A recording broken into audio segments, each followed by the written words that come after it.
네, 현재 시간 2시 10분 지나고 있습니다. 양시장 모두 1% 안팎의 하락을 보이고 있는데요. 그 안에서의 종목별 흐름은 어떤지 오늘 시장에서 또 챙겨봐야 될 주요 뉴스 알아보겠습니다. 상황실에서 살펴보죠. 메리츠증권 이권희 차장과 함께하겠습니다. 어서 오세요. 네, 안녕하세요. 네, 안녕하십니까. 오늘 좀 시장에서 도움의 손길이 많이 필요한 종목들이 보이는데요. 어떻게 해야 될지 첫 번째 상황실부터 도와드리겠습니다. 앞자리가 위태위태한 삼성전자 그리고 SK하이닉스입니다. 오늘 코스피가 1% 가깝게 밀리면서 지금 삼성전자는 59,700원 그리고 SK하이닉스는 8,500원. 삼성전자는 5만 원대냐 6만 원대 그 기로에, SK하이닉스는 7만 원대냐 8만 원대냐 그 기로에 놓여져 있습니다.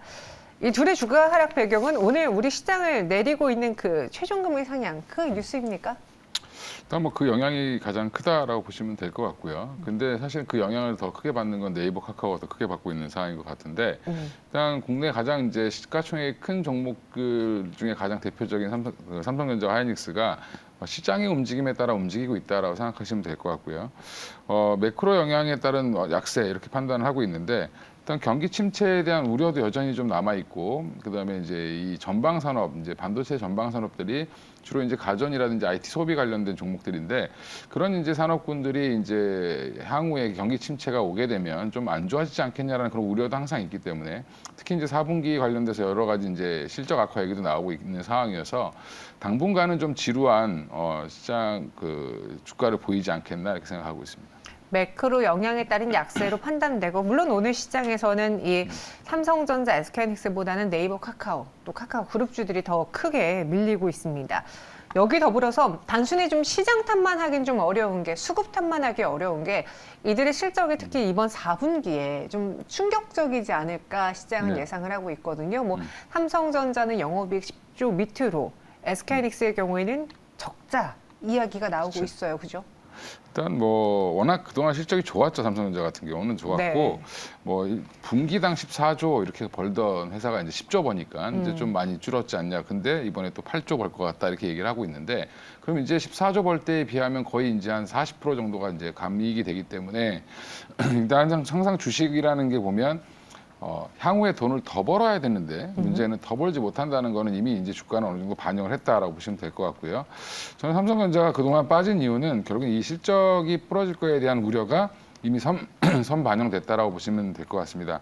그래서 여전히 이제 지금 반도체 하이닉스 같은 경우도 마찬가지로 적자 예상이 나오고 있는데, 삼성전자 같은 경우는 유보금도 굉장히 많이 보유하고 있고요. 물론 이제 SK하이닉스 같은 경우는 여러 가지 이제 자금을 조달하는 문제들이 조금 남아 있긴 하지만, 저는 이게 지금 팬데믹 발생한 게 2019년, 그렇죠? 코로나19라고 하고 본격적으로 20년부터 이제 유행을 했고, 20년, 21년, 특히 이제 20년에 굉장히 성과가 좋았습니다. 그 하이닉스랑 삼성전자가 성과가 좋았고, 그때 이제 IT 기기들이 불티나게 팔렸었습니다. 근데 이게 내년 정도 되면 또 이제 그 전에 샀던 교체 수요들이 또 들어오고, 팬데믹 때 샀던 수요들이 또 다시 들어오기 시작하고, 과잉 소비됐던 게 지금 주춤하고 있어서 아마 이게 더 이제 소비가 줄어드는 상황이기 때문에, 이 부분은 아마 내년부터는 조금 돌아서는 회복 기미가 보일 거다. 이제 모든 이제 애널리스트들이 그렇게 얘기하는 이유가 그런 배경하에 있다라고 보시면 될 것 같고요. 지금은 이제 결국에 내년 하반기에 어느 정도 회복이 되느냐, 반도체 가격도 뿐만 아니라 이제 IT 전반이 얼마나 회복이 되느냐가 되게 중요한 시점이라고 보시면 되고, 지금 너무 단기적으로 삼성전자가 오르냐 떨어지느냐에 민감하실 필요는 없을 것 같습니다. 저희 시청자분 중에 고양이님이 금투세 문제만 해결되면 시장은 조금 좋아질 것 같은데요 라고 글을 올려주셨어요. 지금 금투세에 대한 결과가 한 지난주부터 계속 오늘 나온다 이미 결정 났다라고 하면서 계속 나오지가 않고 있어요.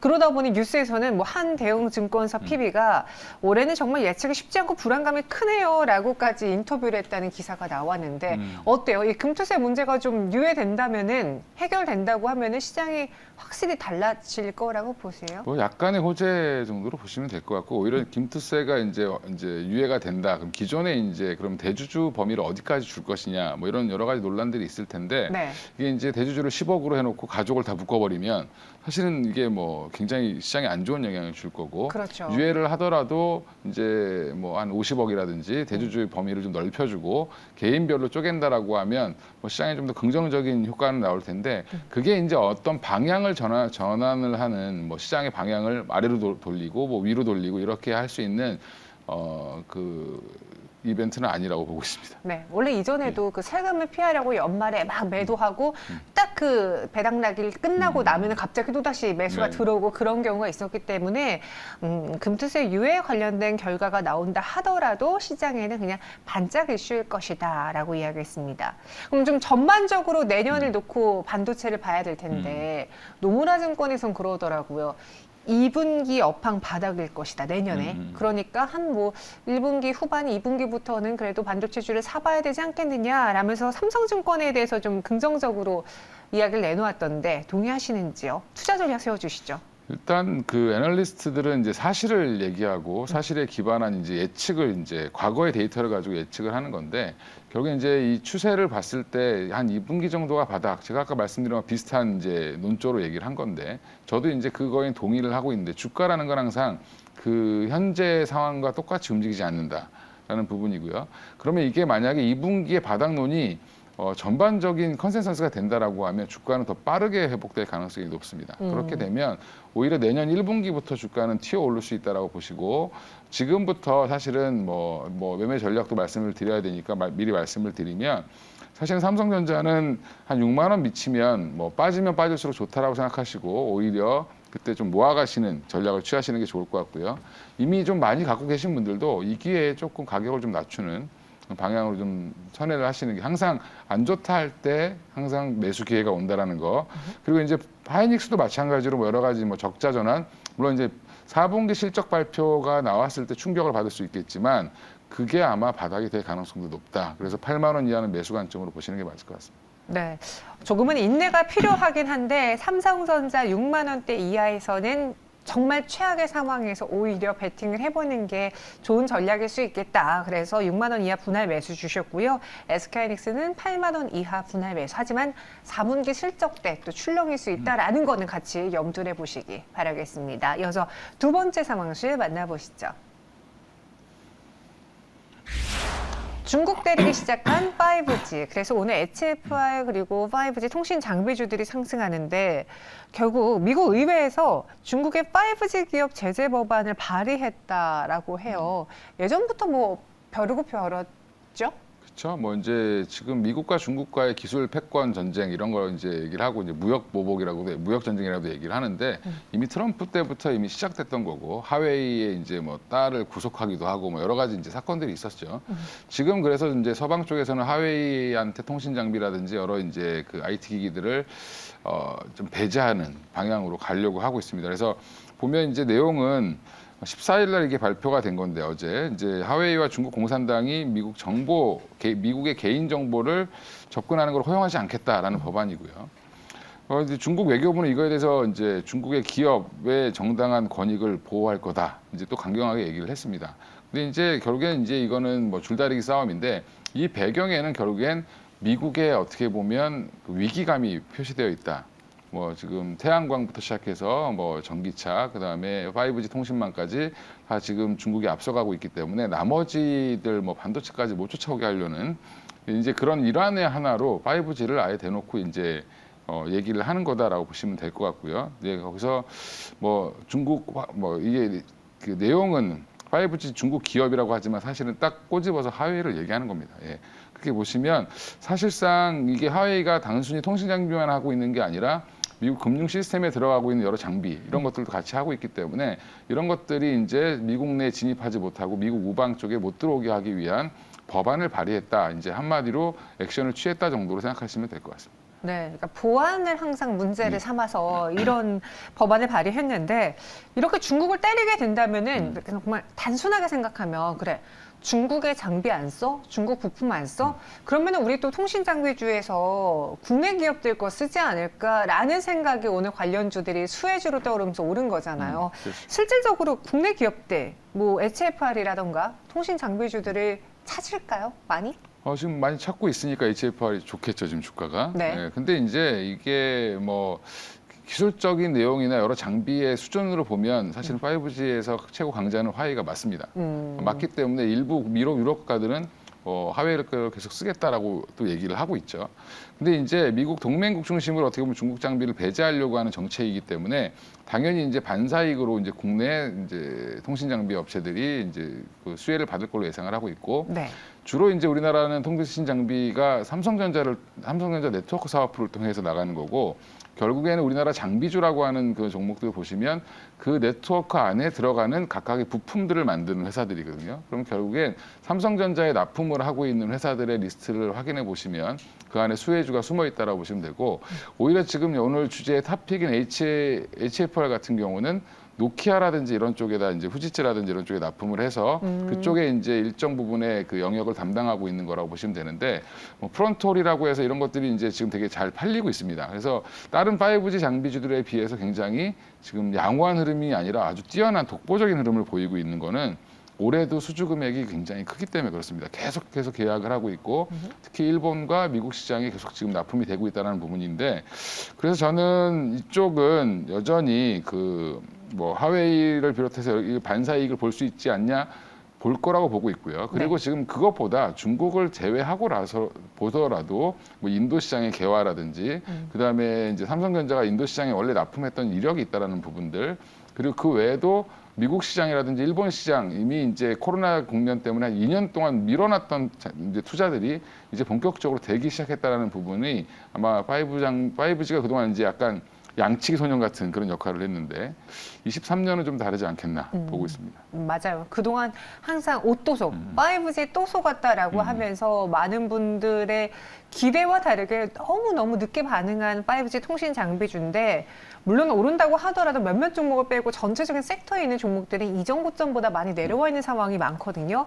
어떻게 해야 될지 지금까지 이야기를 들어봤을 때 확실히 통신 장비주 5G에 대한 이건희 사장님의 의견이 좀 긍정적으로 보여요. 투자해봐도 괜찮은지 HFR 또 그 외에 이건희 차장님만의 눈여겨보고 있는 종목이 있다면 소개해 주시죠. HFR은 뭐 예상보다 항상 좋은 실적 이게 이제 가장 답일 텐데 올해 3분기 때도 가이던스는 거의 200억대였습니다. 영업이익이. 네. 근데 413억이 나왔고. 근데 물론 이제 4분기에는 약간 주춤할 겁니다. 이제 미리 이제 많이 수주를 했기 때문에 4분기에는 뭐 100억 안팎 정도 될 걸로 예상을 하고 있는데 그럼 연간으로 얼마를 벌 수 있냐 이제 예상을 해보면 그동안 번 것까지 하고 4분기 한 90억 정도에서 100억 정도 사이를 번다라고 봤을 때도 800억 이상의 영업이익을 낼 가능성이 높기 때문에 이 회사가 창사 이래로 최고로 높은 실적을 내는 거기 때문에 주가가 고점에 가 있는 건 미리 다 반영이 돼 있다라고 보시면 되고요. 이게 이제 그 내용을 또 자세히 보면 뭐 노키아라든지 그다음 후지치 쪽 그다음에 이게 다 일본 뭐 미국 향으로 지금 나가고 있는데 이쪽에 본격적으로 지금 시장이 열린다라고 보면 이 회사가 갖고 있는 특화된 장비에 들어가는 그런 부품 프론토리라는 장비가 굉장히 그 각광을 받고 있고요. 그리고 지금 5G를 쓸 때 보면 네이버 같은 경우를 보면 그 안에서 로봇이 돌아다니고 뭐 이렇게 한다고 하지 않습니까? 그것도 자체망을 깐 거기 때문에 가능한 겁니다. 그러니까 그 말은 특화된 이제 그 어떤 기업들의 망들도 이쪽에 수주를 하고 있기 때문에 HFR은 이제 그 삼성전자 네트워크 사업부와 별개로 움직이는 회사 유일하게 그렇게 보시면 되고요. 그래서 어떻게 보면 지금 주가가 따로 놀고 있다. 예, 그래서 지금은 저는 가장 대장은 HFR이라고 보고 있고요.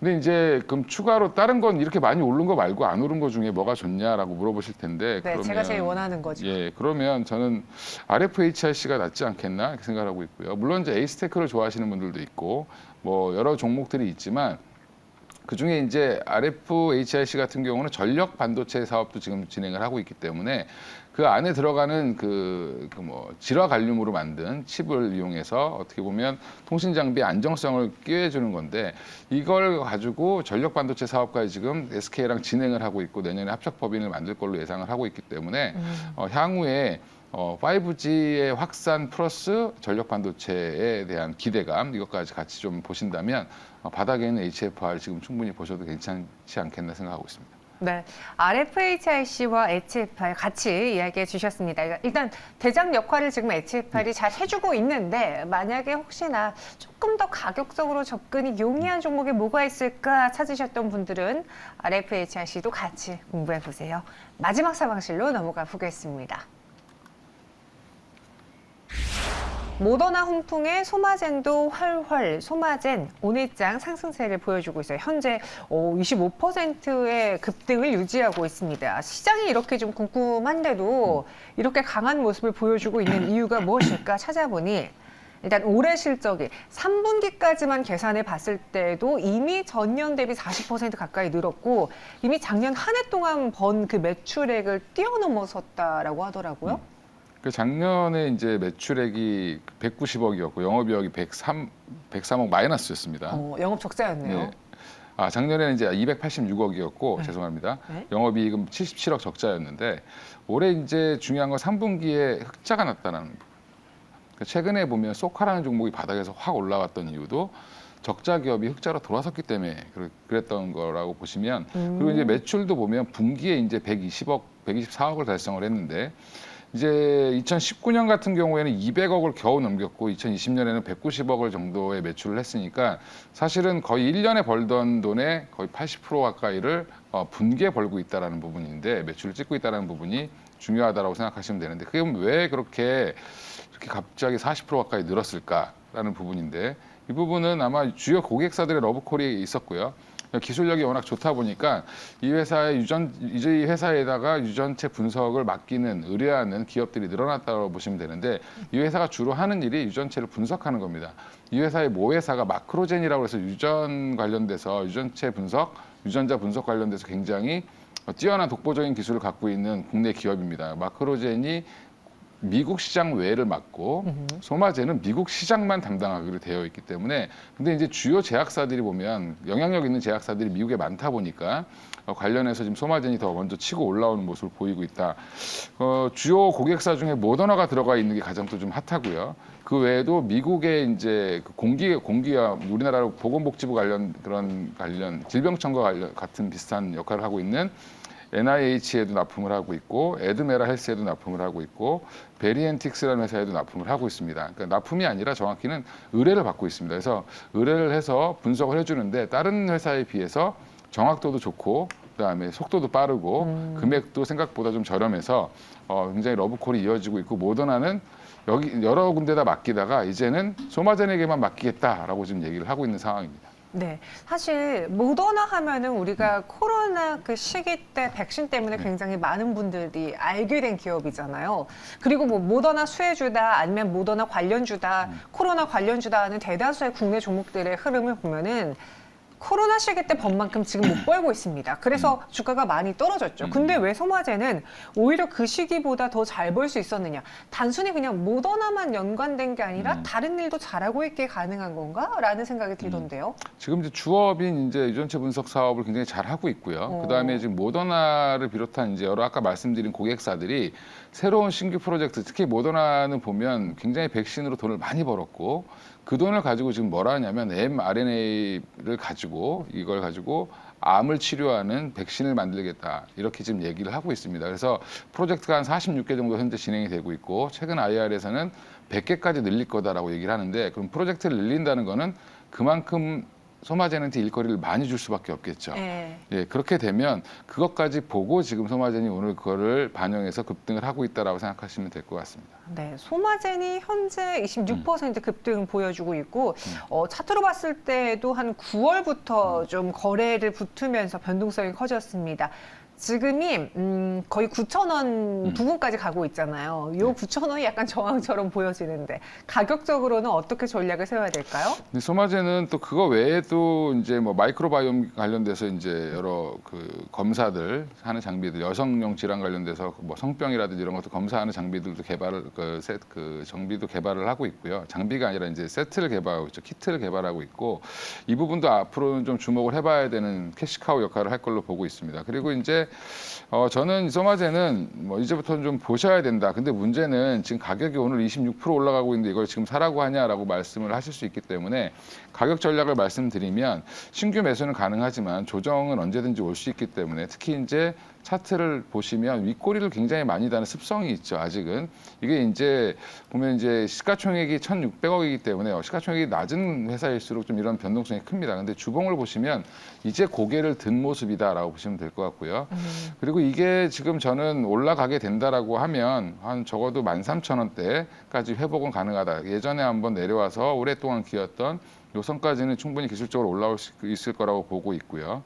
그리고 이제 뭐 관련해서 이게 지금 너무 비싼데 지금 살 수 있냐 일봉으로 보시고 말씀하실 수 있는데 적어도 7,700원대까지 조정은 언제든지 나올 수 있다고 생각하시고 조금 나눠서 사시는 오늘 말고 좀 내일 한번 기다려 보셨다가 이슈가 어느 정도 이제 반영이 됐기 때문에 조금 가격은 좀 내려올 수 있다. 눌림목에서 한번 접근을 해보자라고 말씀드리겠습니다. 네, 목표 가격은 13,000원 제시해드렸어요. 그리고 오늘 뭐 소마젠뿐만 아니라 몇몇 제약주들이 또 뜨겁습니다. 최근에 그 가장 핵심은 일단 감기약 치료제 관련주였고 항생제 관련주였고 또 방금 말씀해주셨던 mRNA 관련 종목들도 눈에 띄고 있는데 지금 이 제약주들의 상승에 대해서 올 연말, 내년 연초 무언가 좀 추세를 봐야 되는 시기가 온 건지 그 안에서 제약주를 본다면 지금의 가장 핫 투자 키워드는 뭡니까?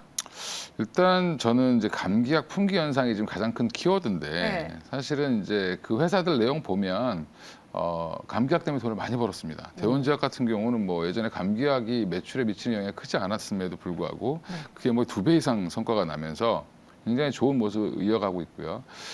아세트 아미노펜 기반으로 만든 해열 진통제 원료죠. 이제 원료 수급입만 잘 된다라고 하면 사실은 국내 기업들도 좀 효과를 볼 걸로 예상을 하고 있는데 네. 저는 이미 이 부분은 이슈가 상당 부분 반영이 됐다. 뭐 중국발 이슈는 좀 반영이 됐다라고 보시고 접근하시는 게 맞을 것 같고요. 지금 쫓아가는 매매보다는 이쪽 제약주들은 조금 좀 기다렸다가 다시 한번 이게 꺾였다가 다시 올라갈 가능성이 높기 때문에 좀 관심 종목에 넣어두시기만 하셔라라고 말씀을 드리고 싶고요. 조정은 충분히 나올 수 있는 자리까지 올 거라고 저는 보고 있습니다. 그래서 지금보다는 한 10에서 20% 정도 더 빠진 다음에 접근하시는 게 맞을 것 같고 mRNA 관련된 기업들은 여전히 주목을 해봐야 된다. 여기는 아직까지 올라온 게 없기 때문에 네. 특히 이제 ST팜은 mRNA 사업을 굉장히 좀 키우고 있는 중이고 뭐 회사에서 굉장히 열심히 노력을 하고 있습니다. 그래서 모더나 관련된 이슈도 같이 따라가면서 ST팜을 보시면 될 것 같고요. 그 외에 이제 아예 또 근본적인 원료를 만드는 파미셀, 뉴클레오시드라는 그 근본 그 mRNA 백신을 만들 때 들어가는 재료, 이걸 만드는 파미셀도 한번 보시면 될 것 같은데 이 두 회사가 오히려 지금은 투자하기엔 조금 더 용이하지 않겠나 생각하고 있습니다. mRNA 관련 기업으로 ST팜, 파미셀 이야기해 주셨습니다. 감기약 치료제가 지금 가장 핫하긴 하지만 가격대가 좀 올라와 있으니까 조정을 줄 때 그때 다시 눈여겨보자라고 해주셨어요. 세 가지 상황시 알아봤고요. 이건희 차장과 함께했습니다. 고맙습니다. 예, 감사합니다.